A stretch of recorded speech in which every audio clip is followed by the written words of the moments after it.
Hello, আসসালামু আলাইকুম বন্ধুরা। আজকে আমি পায়েস রান্না করব। প্রথমে দুধ নেব ১ লিটার, তারপর ২৫০ গ্রামের মতন গুঁড়া চাল নেব। তারপরে আমি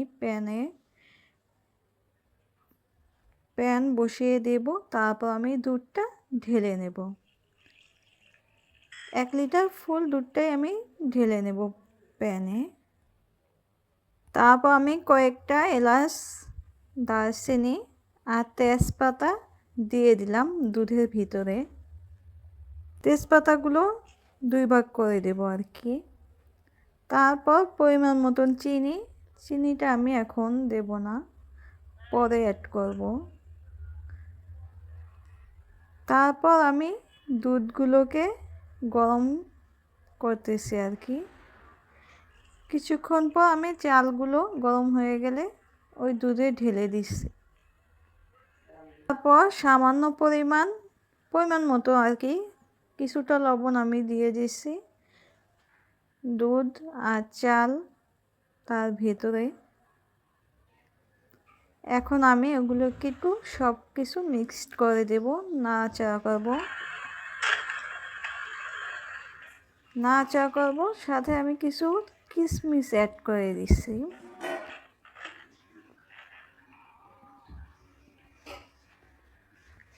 তারপর ফুটানো হলে কিছু বাদাম আমি অ্যাড করে দেব। আর এটা অনবরত নাড়াচাড়া করতে হবে, না হলে নিচে লেগে যায় আর কি।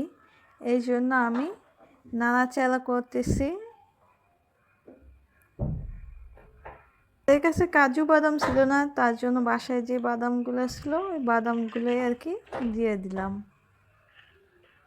এরপর তার ভিতরে আমি কিছু গুঁড়ো দুধ দিয়ে দিলাম, যাতে স্বাদটা আরও ভালো হয়। দুধের পরিমাণটা একটু বেশি হয় আর কি, ওই জন্য।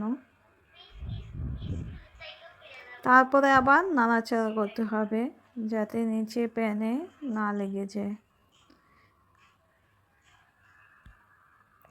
প্রথমে গুঁড়ো দুধটা দিয়েছিলাম, তারপর আবার একটু গুলে আবার একটু দিলাম আর কি।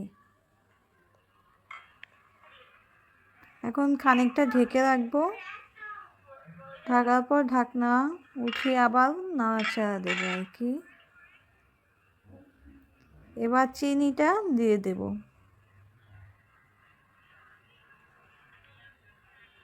এবার চিনিটাকে একসাথে নেড়ে নেব, যাতে সবগুলো একসাথে হয়ে যায়, সব কিছুর সাথে চিনিটা মিশে যায়, তার জন্য।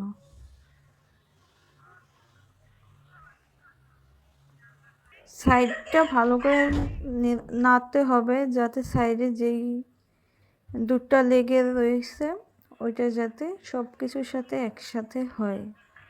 আর প্রচুর পরিমাণে নাড়তে হবে, যাতে নিচে পোড়া না লাগে, ওই জন্য।